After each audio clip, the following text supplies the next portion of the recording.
afternoon, Mr. Harwood, and welcome to Indian Executive Club Awards 2013 in Melbourne.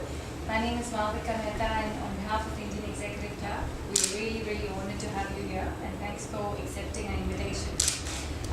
The Indian and Australian community here would really be interested in getting your views in a few aspects. So I just want to start off with asking a question on a statement that you made a year ago, I think in Brisbane, where you said that India is Australia's future. What made you make that statement, and could you please elaborate on that? What I meant by that was that the relationship has huge potential. It starts from a very solid foundation. We have a lot of history in common. We have a lot of institutions in common. We converse in the same language. And therefore the potential is very strong, and I can only see growth. And the bilateral relationship between Australia and India can grow very strongly from that foundation. And whilst our relationship, that is Australia's relationship with China, for example, is very important, the foundations of that are different. The foundations of the relationship between Australia and India, our shared history, our shared sporting pursuits, those things help in making the future more positive and optimistic. Absolutely, and that's good to know. But why do you think that India has an edge over China when it comes to the relationship between Australia and India? Well, I'm not so much I'm not wanting to create a competition. Sure. Our relationship with China is very important. But I do think the potential in relation to India is yet to be fully realised. And I do think it's important to remember a discussion I had with the current Indian Prime Minister, Dr. Singh, in 2006, and we both agreed that India and Australia have a lot in common, but we haven't had as much to do with each other as we should. Yes.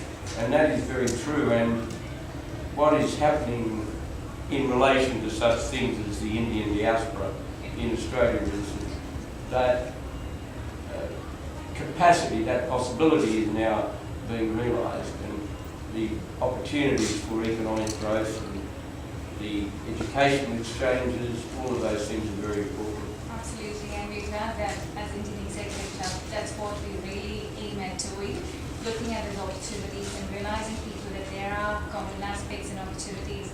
And talking about common points, as you said, India and Australia have a lot of common factors, and I call them 3 C's, and they're cricket, curry, and Commonwealth. And I know you're a big fan of cricket, and you're really passionate about it.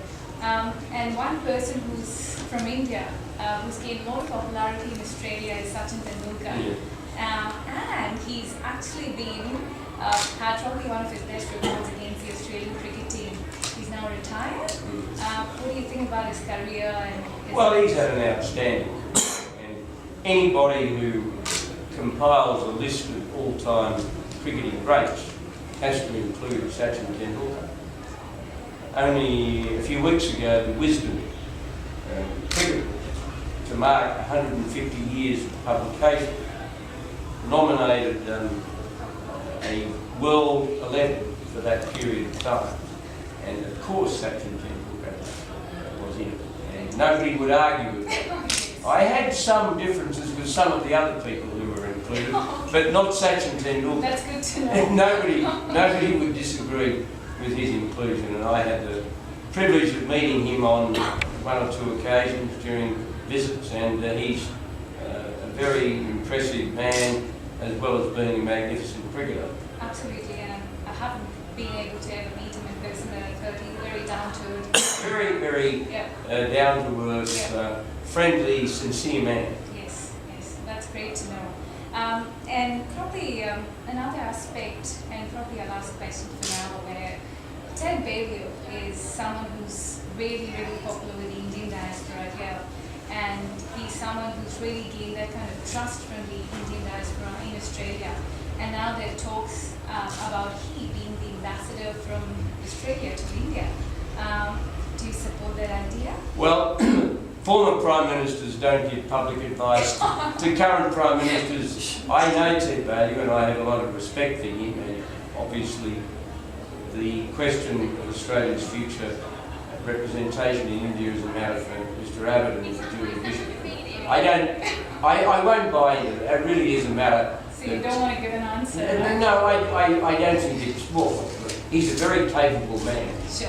Don't think that my reluctance to say yes or no is got anything to do with my assessment of his ability. It's just that I made a promise to myself as a former Prime Minister that I will not be interfering in running public advice. And sometimes former Prime Ministers should be seen and not heard.